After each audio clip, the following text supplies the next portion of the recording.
اعوذ باللہ من الشیطان الرجیم بسم اللہ الرحمن الرحیم۔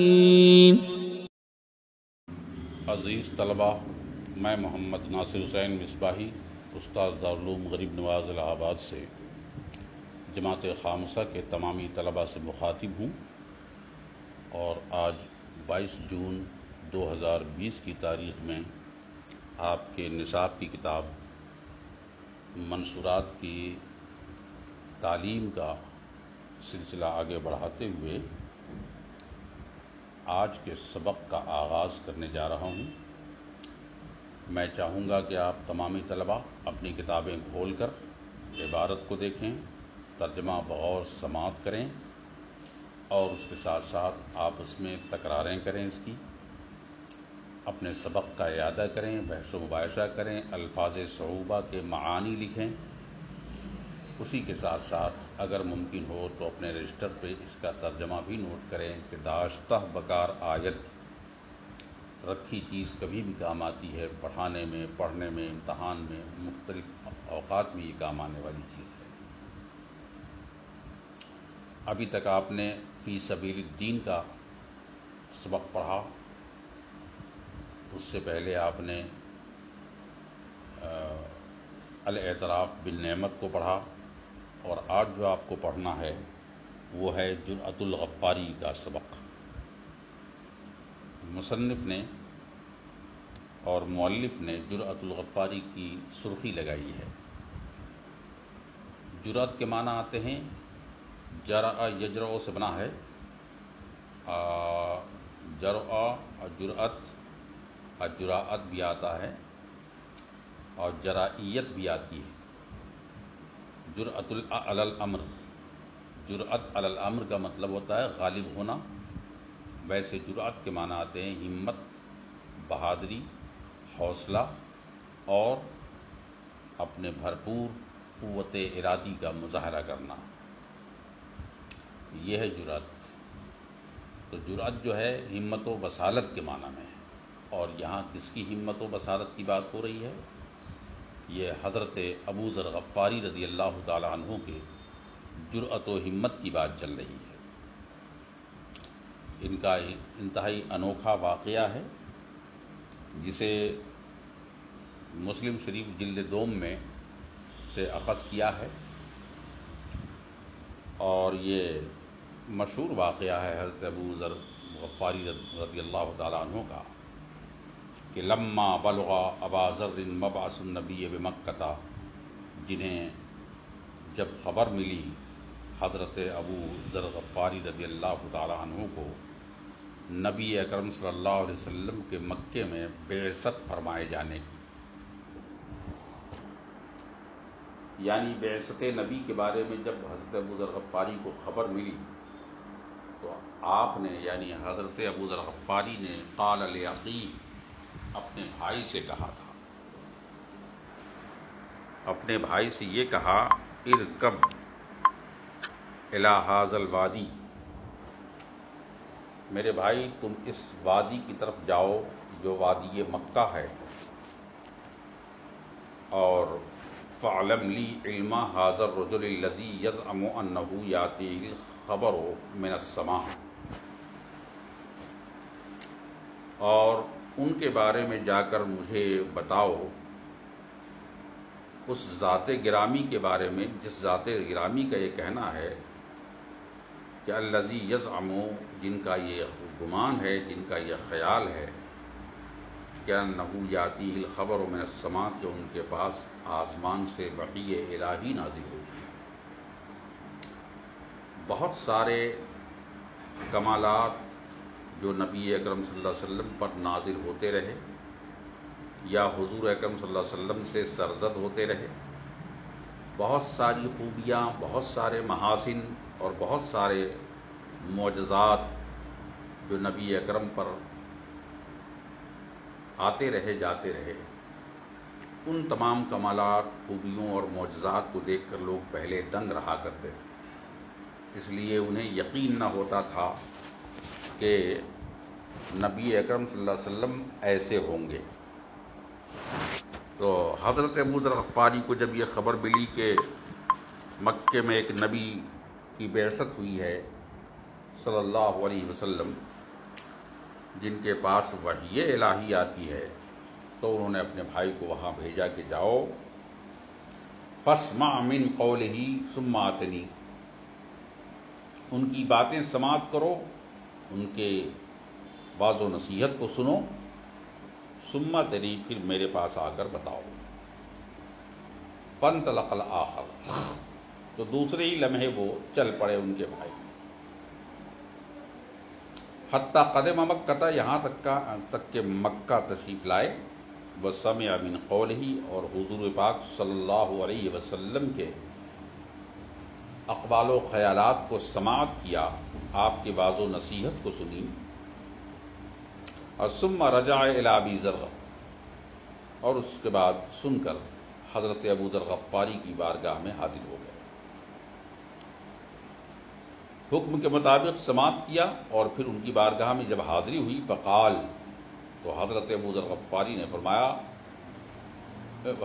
کہ بھائی نے فرمایا، رأیتہ یأمر بمکارم الاخلاق، میں نے دیکھا کہ اللہ کے نبی صلی اللہ علیہ وسلم حسن اخلاق کا حکم دیتے ہیں۔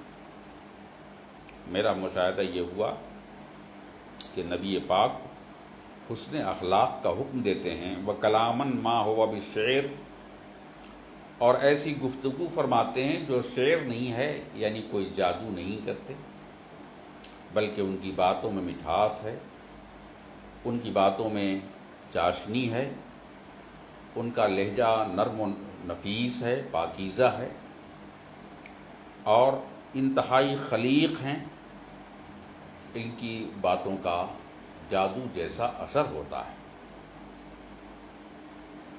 تب حضرت ابو ذر غفاری فرماتے، فقال ما شفیتنی،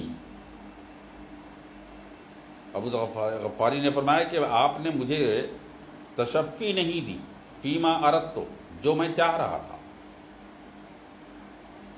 یعنی آپ نے وہ تمام باتیں نہیں بتائیں جن باتوں کے بارے میں جاننا چاہتا ہوں، جن باتوں کے جاننے کے بارے میں میری دلچسپیاں ہیں، اس عظیم ہستی کے بارے میں معلومات کی فراہمی، یہ نا تشفی بخش ہے۔ اب ہوا کیا؟ ظاہر ہے جب تمانیت اور تشفی نہیں ملی تو حضرت ابو ذر غفاری نے کیا کیا؟ زاد راہ باندھا، فتزود وحمل شنۃ لہو فیہا ماء، اور زاد راہ باندھنے کے بعد اٹھایا اپنا گھڑا، شنہ، شنہ کہتے ہیں قربہ کو، جس کے معنی آتے ہیں ایسا برتن جس میں دودھ یا پانی وغیرہ رکھا جاتا ہے، جس کو ہم عام زبان میں گھڑا کہا کرتے ہیں۔ فتزودا، آپ توشہ لے کر چلے اور آپ نے اپنا گھڑا اٹھایا جس میں پانی تھا، اور اس کے بعد حتی قدم مکہ، جستجو اور طلب کا یہ جذبہ انہیں مکہ لے آیا، طلب و جستجو نے انہیں مکہ تک پہنچا دیا۔ مکے میں آنے کے بعد اتل مسجد میں تشریف لائے،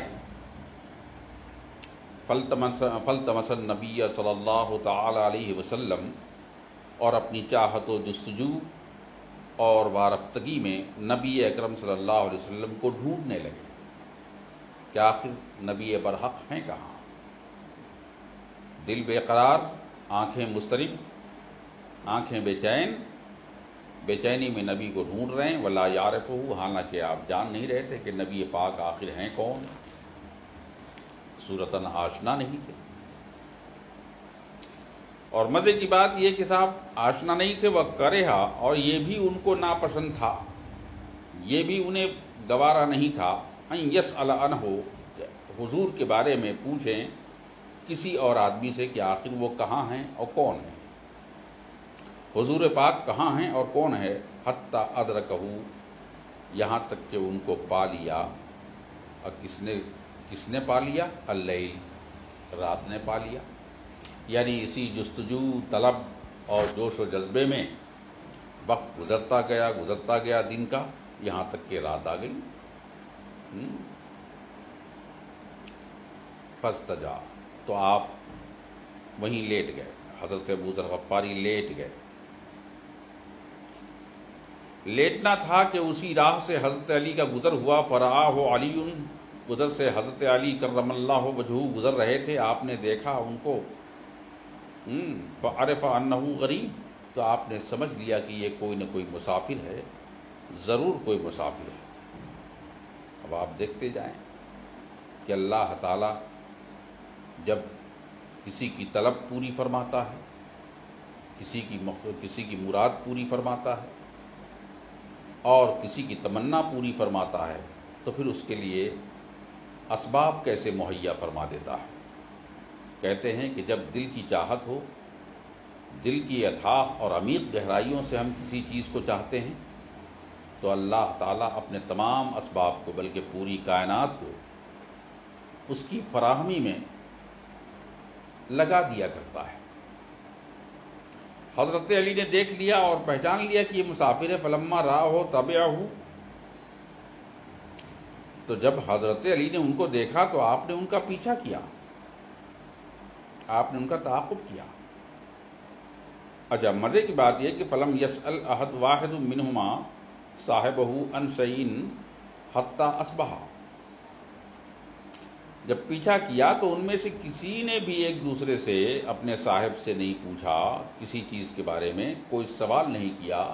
حتی اصبح، یہاں تک کہ صبح ہو گئی. یعنی نہ تو حضرت ابو ذر غفاری نے حضرت علی کرم اللہ وجہہ سے کوئی بات پوچھی اور نہ کوئی سوال کیا، اور نہ ہی حضرت علی کرم اللہ وجہہ نے حضرت ابو ذر غفاری سے کوئی بات پوچھی یا کوئی سوال کیا. حتی اصبح، یہاں تک کہ صبح ہو گئی. اب یہ ہوا کہ صاحب ثم احتمل قریبتہ، حضرت ابو ذر غفاری نے اپنا گھڑا اٹھایا. وزادہ الی المسجد، اور اپنا زاد راہ، زاد سفر کو اٹھایا مسجد کی جانب. فظل ذلک اليوم، تو وہ دن بھی پورا ختم ہو گیا، گزر گیا.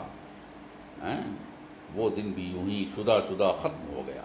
لیکن لا ولا یرا النبی حتی امسا، اور ابھی بھی نبی اکرم صلی اللہ علیہ وسلم کی زیارت نہ ہوئی اور نہ ان کی بارگاہ تک جا سکے.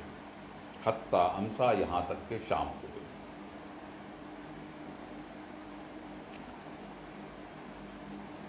حضرت ابو ذر غفاری نے جب دیکھا کہ شام ہو گئی، فعاد الی مسجعہ، پھر اپنے ٹھکانے کی طرف لوٹ گئے. جب ٹھکانے کی طرف لوٹے ہیں تو عالم یہ تھا کہ فمر بہ علی، پھر وہاں سے حضرت علی کرم اللہ وجہہ الکریم کا گزر ہوتا ہے. اب جب گزر ہو رہا ہے تو ظاہر ہے کوئی حیرت کی بات نہیں، وہ آپ نے تو سمجھ ہی لیا تھا کہ مسافر ہے نا. پھر اس کے بعد حضرت علی نے فرمایا ما آنا للرجل، ما آنا للرجل، کیا ہوا اس آدمی کو، کیا ہوا اس شخص کو، کیا آ گیا، کیا آ پڑی اس شخص کو، کہ یعلم منزلہ، کہ اپنے منزل کو، اپنے مقصود کو، اپنی مراد کو جانے. مطلب اب تک اس آدمی کو اپنی منزل، اپنا مقصود اور اپنی مراد کیوں نہیں ملی، اپنا ٹھکانہ کیوں نہیں ملا، اب تک یہ مسافر کی طرح بھٹک رہا ہے. فاقامہ، اتنا کہتے ہوئے حضرت علی کرم اللہ وجہہ نے ان کو اٹھایا اور اپنے فذهب به، اپنے ساتھ لے کر چلے. معه. آج کی گفتگو ہم یہیں پر تمام کرتے ہیں. انشاءاللہ 22 جون کی تاریخ میں انشاءاللہ منصورات کے پھر نئے سبق کا ہم آغاز کریں گے. وما علینا الا البلاغ. السلام علیکم ورحمۃ اللہ وبرکاتہ. میں محمد ناصر حسین مصباحی، استاد دارالعلوم غریب نواز الہ آباد سے آپ تمامی جماعت خامسہ کے طلباء سے مخاطب ہوں۔ آج 24 جون 2020 کی تاریخ میں آپ کے نصاب کی کتاب منصورات کا نیا سبق لے کر آغاز کرنے جا رہا ہوں، اس لیے پوری مستعدی تیاری کے ساتھ آپ لوگ کتاب لے کر بیٹھیں اور عبارت خوانی کریں، تکرار کریں اور الفاظ مشکلہ کے معانی بھی لکھیں۔ اس کے ساتھ ساتھ اگر ممکن ہو تو پھر اس کا ترجمہ بھی آپ اس کو نقل کریں کہ یہ آپ کے لیے بہتر چیز ہے۔ مجھے یقین ہے کہ اس سے پہلے جتنے اسباق آپ کو پڑھائے گئے ہیں وہ سارے اسباق آپ نے تکرار کیے ہوں گے، یاد کیے ہوں گے اور انہیں بھی نوٹ کیا ہوگا۔ آپ کے آج کے سبق میں حضرت ابو ذر غفاری رضی اللہ تعالیٰ عنہ کا ایک انوکھا واقعہ جو آپ نے دیکھا کہ حضور کی بارگاہ میں اور ان کی در دولت پہ نیاز حاصل کرنے کے لیے کتنے بے قرار ہو کر حضرت ابو ذر غفاری رضی اللہ تعالیٰ عنہ حضرت علی کرم اللہ وجہ کریم سے ملے تھے اور کیسے کیسے مل رہے ہیں۔ ابھی تک یہ آپ نے پڑھا تھا کہ حضرت علی نے ان کو اپنے ساتھ لیا اور حضرت علی کرم اللہ وجہ کریم نے جب دیکھا کہ پریشان ہیں اور کہیں منزل مقصود سے ہمکنار نہیں ہو رہے ہیں، سفر پہ ہیں، مسافر ہیں، تو انہوں نے جب پوچھا تو انہوں نے سارا حال بتایا کہ میں کیوں یہاں سفر کر کے آیا ہوں اور کس مقصد کے لیے آیا ہوں۔ تب حضرت علی کرم اللہ وجہ الکریم نے ارشاد فرمایا تھا فقال فإنه حق، کہ اے ابو ذر غفاری جو آپ نے سنا ہے کہ نبی برحق ہیں، یہ سچ ہے، حق ہے، درست ہے کہ ان پر اللہ کی وحی نازل ہوتی ہے، وہ حق بولتے ہیں، حق بتاتے ہیں اور حق پر ہی عمل پیرا ہونے کی تلقین فرماتے ہیں۔ فإنه حق وهو رسول اللہ، وہ حق ہیں اور یہ بات سچ ہے کہ وہ اللہ کے رسول ہیں۔ لہٰذا آپ کو ملنے کی خواہش ہے، فإذا أصبحت، جب صبح کروں میں، فاتبعنی، تو آپ میرے ساتھ چلیے، آپ میرے ساتھ چلیے۔ یہ حضرت علی نے فرمایا حضرت ابو ذر غفاری سے۔ چنانچہ حکم کے مطابق فرماتے ہیں ابو ذر غفاری فإنی، حضرت ابو ذر غفاری سے جب فرمایا تو حضرت علی کرم اللہ وجہ نے پھر فرمایا فإنی ان رأیت شیئا، کہ بے شک مجھ سے اگر کوئی چیز آپ دیکھیں، چلتے چلتے میرے ساتھ چلیے اور چلتے چلتے مجھ سے آپ کوئی چیز دیکھیں،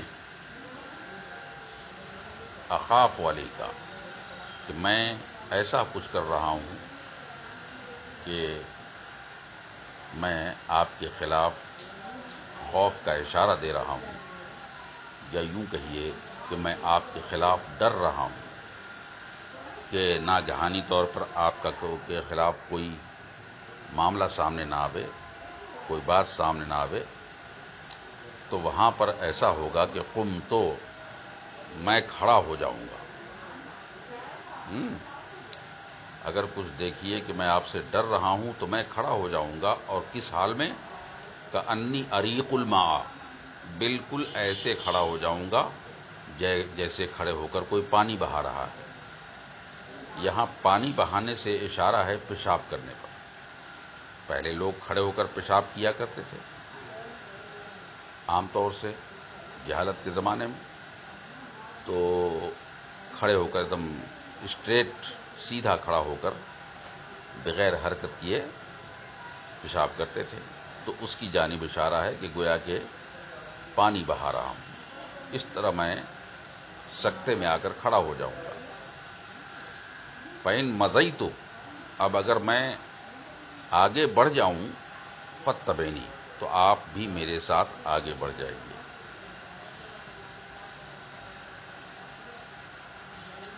حتیٰ تدخلوا مدخلی، یہاں تک کہ وہاں داخل ہو جائیں گے آپ جہاں میں داخل ہو جاؤں گا۔ وفعل، تو حضرت ابو ذر غفاری نے ایسا ہی کیا۔ فانطلق یقفوہ، تو آپ کے نقش قدم پر حضرت ابو ذر غفاری پیچھے پیچھے چلنے لگے۔ حتیٰ دخل علی النبی صلی اللہ علیہ وسلم، یہاں تک کہ اللہ کے نبی صلی اللہ تعالی علیہ وسلم کی بارگاہ میں حاضر ہوئے۔ وَدَخَلَ مَعَهُ، اور حضرت علی کرم اللہ وجہہ الکریم کے ساتھ حضرت ابو ذر غفاری رضی اللہ تعالیٰ عنہ بھی داخل ہو گئے۔ فَسَمِعَ مِنْ قَوْلِهِ، تو وہاں ان کی بات سنی، وَأَسْلَمَ مَكَانَهُ، اور وہیں پر وہ ایمان لے آئے۔ اللہ کے رسول کی بات سنی تو وہیں پر ایمان لے آئے۔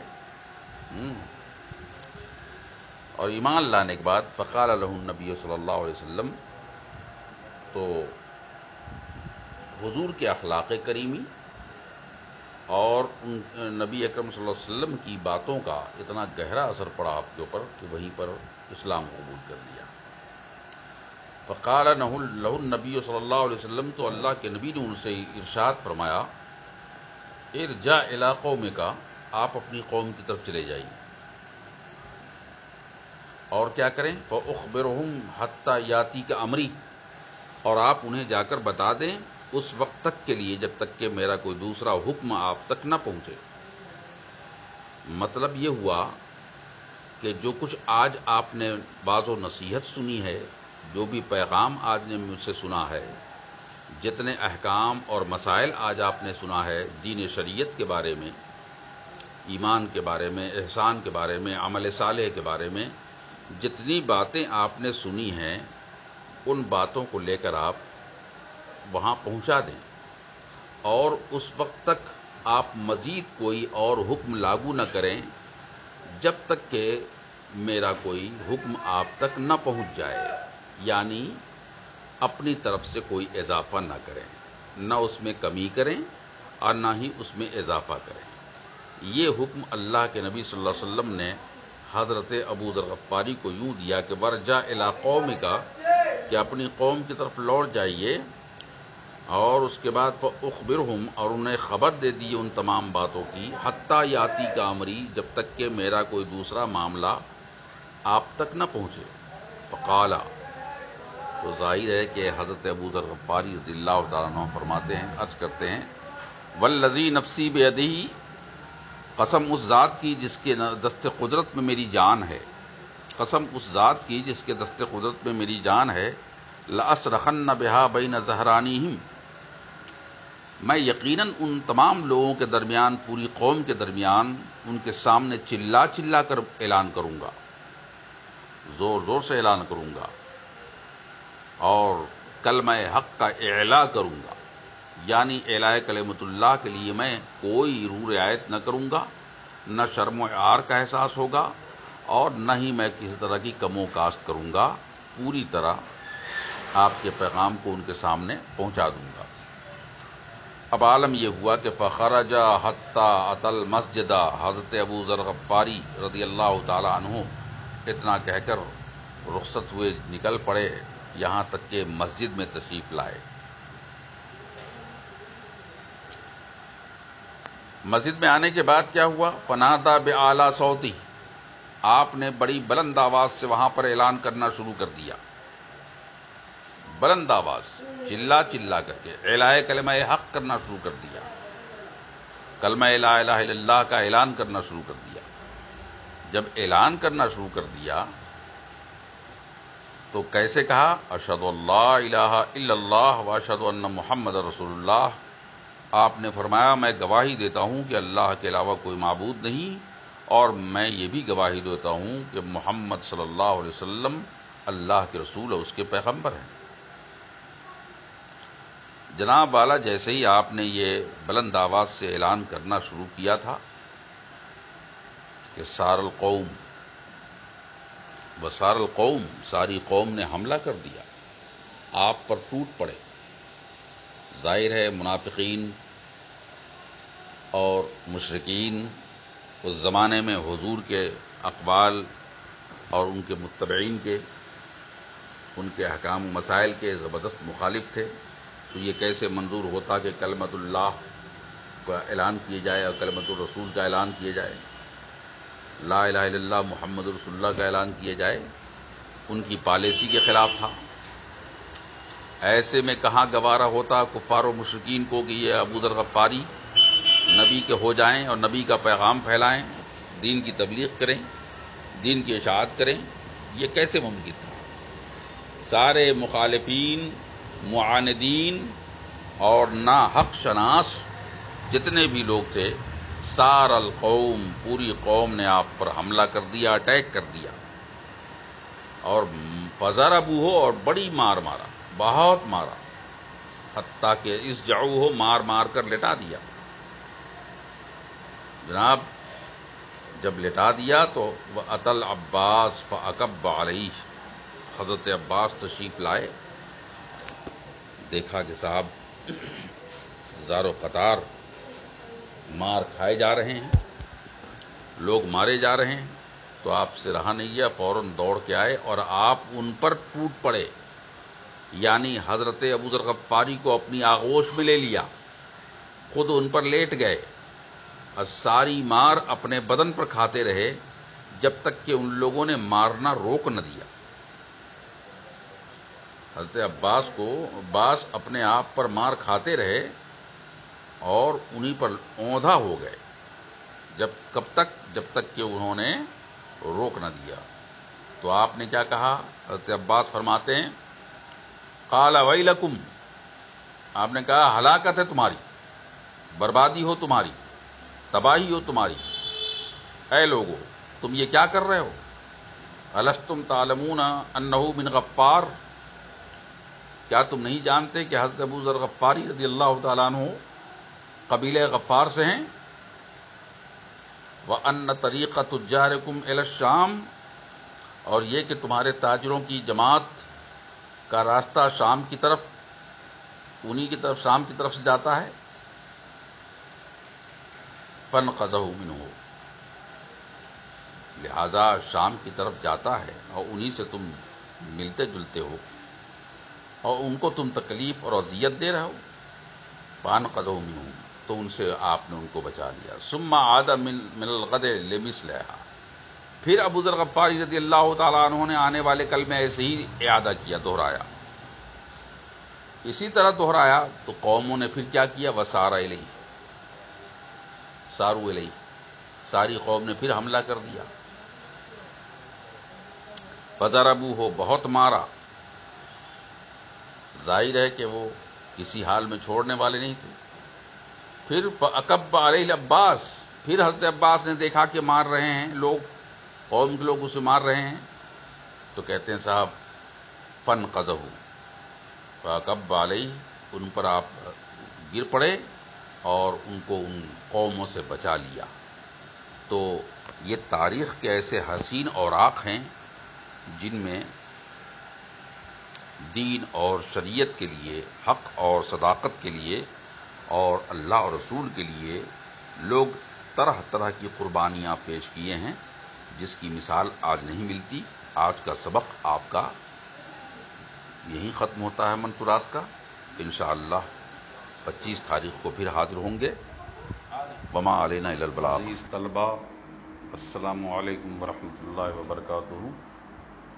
میں محمد ناصر حسین مصباحی، استاد دارالعلوم غریب نواز الہ آباد سے جماعت خامسہ کے تمام طلباء سے مخاطب ہوں۔ آج 25 جون 2020 کی تاریخ میں آپ کے درس کی کتاب منصورات کے نئے سبق کے ساتھ آپ کا آج کا نیا سبق شروع ہونے جا رہا ہے۔ آپ اپنی کتاب کھولیں، عبارت خوانی کریں، ترجمہ اور مطالب کو بغور سماعت کریں، الفاظ مشکلہ کو اپنے رجسٹر میں نوٹ کریں اور اگر ممکن ہو تو ان کا ترجمہ بھی نوٹ کریں تاکہ داشتہ بکار آیت کے تحت وقت ضرورت کام آ سکے۔ ابھی تک آپ نے کئی اسباق پڑھ لیے ہیں، کبھی الاعتراف بالنعمت کا سبق پڑھا، کبھی فی سبیل الدین کا سبق پڑھا اور کبھی حضرت ابو ذر غفاری کے بارے میں انوکھا واقعہ پڑھا آپ نے۔ اور آج جو آپ کو سبق پڑھنا ہے وہ بینی و بینا بنی ابی کو پڑھنا ہے، یعنی میرے درمیان اور میرے بھائیوں کے درمیان یہ جو اختلافات ہوتے ہیں، کبھی کبھی عمل کا اختلاف، کبھی نظریے کا اختلاف، کبھی طرز عمل کا اختلاف، سوچ کا اختلاف، غرض کے اپنے اپنے معاملات میں بھائیوں کے درمیان کبھی اختلافات واقع ہو جاتے ہیں۔ انہی اختلافات سے متعلق اور فرق سے متعلق شاعر نے یہ قصیدہ لکھا ہے، اور یہ قصیدہ جو ہے کتاب مشہور ہے جس کو آپ حماسہ کہتے ہیں، اسی سے اخذ کیا ہے۔ اور حماسہ ایک ایسی کتاب ہے ادب کی جس کو بڑے بڑے فصحائے عرب، ادبائے عرب اور بڑے بڑے فصیح اللسان ادبا اور عمرا اور شعراء نے شاعروں کے تمام مجموعوں میں سب سے افضل کتاب قرار دیا ہے، کیونکہ حماسہ کی جو تدوین کی ہے وہ مشہور مدون ہیں جن کا نام ہے ابو تمام عبیب ابن اویس الطائی، جنہوں نے یہ حماسہ لکھی تھی، جو اپنے محاسن کلام میں بڑی بصیرت افروز باتیں کرتے ہیں، نقد و تبصرہ میں بہت ہی فائق تر ہیں۔ تو انہی کی کتاب حماسہ سے یہ قصیدہ اخذ کیا گیا ہے۔ گویا آج کے سبق میں آج آپ حماسہ کو پڑھنے جا رہے ہیں، اور یہ سبق آپ کا نثری نہیں بلکہ نظمی ہے۔ ہر شعر کو آپ اپنے معنی و مطالب کے ساتھ محفوظ رکھیں۔ شاعر کہتا ہے یعاتبنی فی الدین قومی وانما دیونی فی اشیاء تکسبہم حمدا۔ عاتبہ یعاتب معاتبت کے معنی آتے ہیں برا بھلا کرنا، کہنا، عتاب کرنا، ناراضگی اور غضب کا مظاہرہ کرنا۔ اس طرح سے عتاب کرنا بھی کہا جاتا ہے۔ الدین کے معنی آپ جانتے ہیں قرض کے آتے ہیں۔ دیونی میں دیون دین کی جمع واقع ہے، اور حمد کے معنی جانتے ہی آپ، نعمت کے بدلے ہو یا بغیر نعمت کے بدلے ہو، رب تعالیٰ کی تعریف کرنا، اس کے محاسن، اس کی خوبیوں کو بیان کرنا، یہ حمد کہلاتا ہے۔ تو یہ تو آپ کا لفظی معنی ہو گیا۔ اب اس کا باضابطہ ترجمہ اور اس کی ترجمانی کیجیے۔ میری قوم قرض کے معاملے میں مجھ پر عتاب کرتی ہے۔ یعاتبنی فی الدین قومی، میری قوم میرے قرض کے معاملے میں مجھ پر عتاب کرتی ہے، برا بھلا کہتی ہے، ناراضگی کا اظہار کرتی ہے۔ وانما دیونی، حالانکہ میرے سارے قرض، فی اشیاء، ایسی چیزوں میں خرچ ہوتے ہیں، فی اشیائن ایسی چیزوں میں خرچ ہوتے ہیں تکسبہم حمدا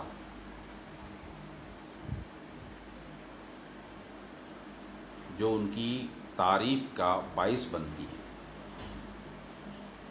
یا ان کی خوبیوں کا باعث بنتی ہے۔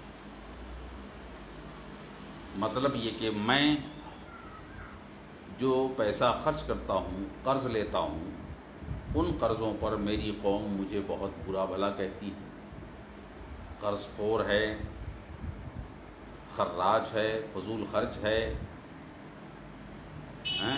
یہ ہے وہ ہے، نہ جانے کیا کیا باتیں کہتی ہیں۔ لیکن میں انہیں بتانا چاہتا ہوں کہ وہ غلط فہمی میں ہیں کہ میں فضول خرچی کرتا ہوں یا میں قرض واپس نہیں کرتا ہوں یا میں قرض کا بیجا استعمال کرتا ہوں۔ نہیں، ایسا نہیں ہے۔ دراصل میں اپنے سارے قرض کو ان چیزوں میں خرچ کرتا ہوں جن چیزوں سے میرے گزرے ہوئے آباء و اجداد کے در دولت کی عظمت کا اظہار ہوتا ہے اور ان کی روایات کو برقرار رکھنے کے لیے مددگار ثابت ہوتا ہے۔ تو ہم اپنے باپ دادا کے اور پریوار کے، قبیلے کے معیار کو باقی رکھنے کے لیے ہم ایسا کرتے ہیں۔ پھر اس کی تفصیل آگے بتا رہے ہیں۔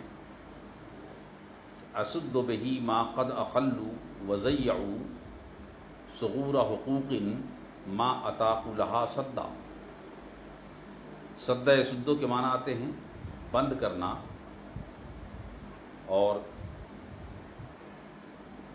اسی سے بنا ہے سد سکندری، سکندری دیوار۔ دیوار چونکہ راستے کو بند کرتی ہے، دائرے کو بند کرتی ہے، اس لیے اس کو سد کہا جاتا ہے۔ اور اس کے بعد اخلو، خلا یخلی تخلیہ کے معنی خالی کر دینا۔ ازیعوا، ضاع یضیع سے بنا ہے جس کے معنی ضائع اور برباد کر دینا۔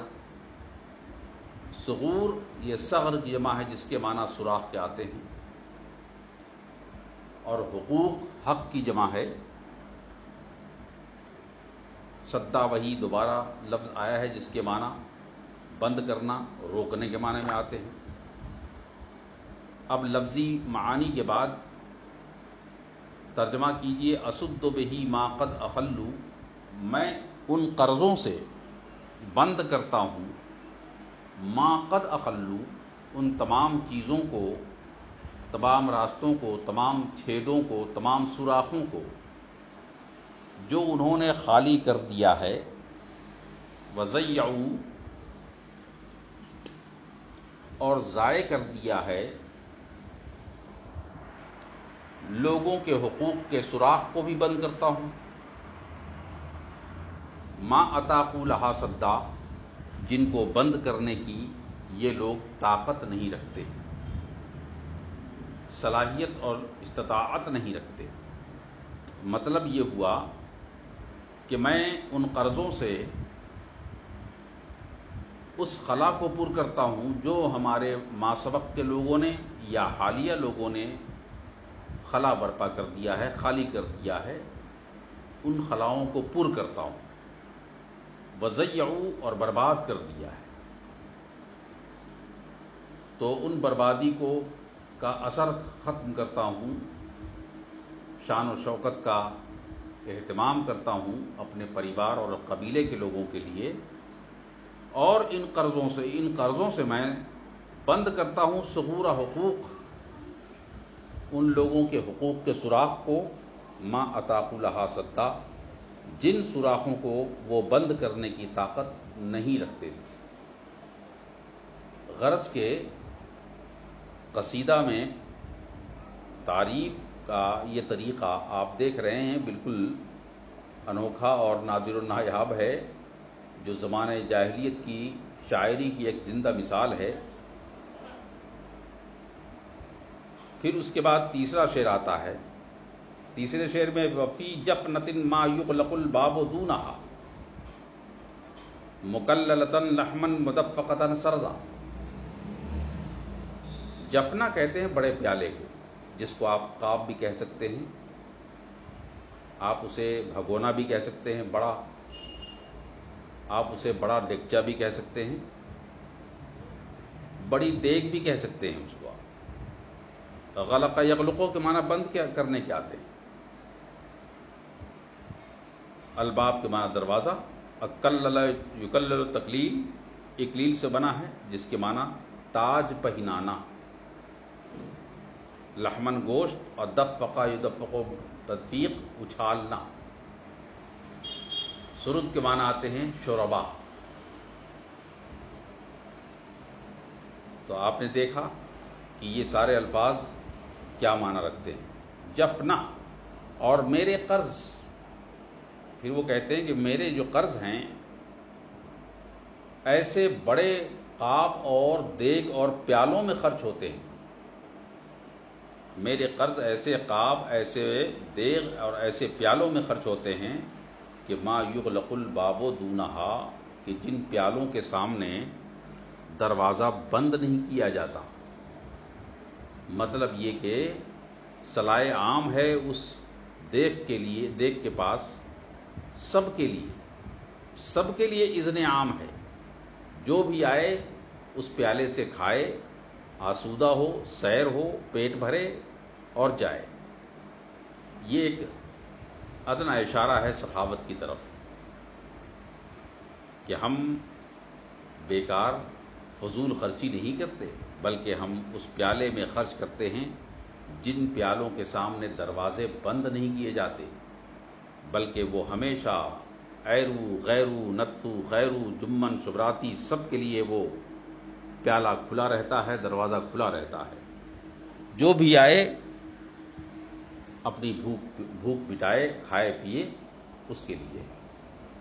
اب وہ پیالہ کیسا ہوتا ہے اس پیالے کے بارے میں فرمایا مکللتن لحما، وہ پیالہ اور وہ دیگ اتنا بڑا ہوتا ہے کہ اس میں گوشت کا تاج پہنایا جاتا ہے، گوشت اتنا لبالب بھر دیا جاتا ہے، اتنا لبالب بھر دیا جاتا ہے جیسے وہ ایک اس کو تاج پہنا دیا گیا۔ اور یہی نہیں بلکہ متفقتاً سردا، شوربے سے بالکل اچھلتا رہتا ہے، یعنی لبالب شوربہ بھی رہتا ہے، لبالب گوشت بھی رہتا ہے، جس سے وہ پورا کا پورا پیالہ اچھلتا رہتا ہے۔ یہ سخاوت ہی نہیں، یہ دریا دلی کا بھی ایک اشارہ ہے کہ ہم کوئی سخاوت بھی کرتے ہیں تو ہم بخل کے ساتھ نہیں کرتے، بلکہ سخاوت دریا دلی کے ساتھ کرتے ہیں، جس میں ہمارے مہمانوں کو کوئی کمی واقع نہ ہو، بلکہ ان کے لیے اذن عام رہے، جتنے لوگ آئیں بھر پیٹ کھاتے رہیں اور کھلاتے رہیں۔ تو گویا کہ اپنے بھائیوں سے کہنا چاہتے ہیں یہ کہ تمہارا یہ گمان اور تمہاری یہ غلط فہمی بالکل سراسر غلط ہے کہ میں پیسہ بے جا خرچ کرتا ہوں، فضول خرچ کرتا ہوں، بلکہ میں ایسے راستوں میں خرچ کرتا ہوں جو میرے قبیلے کے لیے، میرے خاندان کے لیے، میری نسل کے لیے ہے نا عزت و آبرو اور اس کی شان آن بان کو بچانے والی بات ہے۔ آج کا سبق بس یہیں ختم ہوتا ہے۔ آج 25 جون 2020 کا یہ سبق منصورات کا یہاں ختم کر کے میں رخصت لیتا ہوں، پھر انشاءاللہ اگلے سبق کو لے کر حاضر ہوں گے۔ وما علینا الا البلاغ۔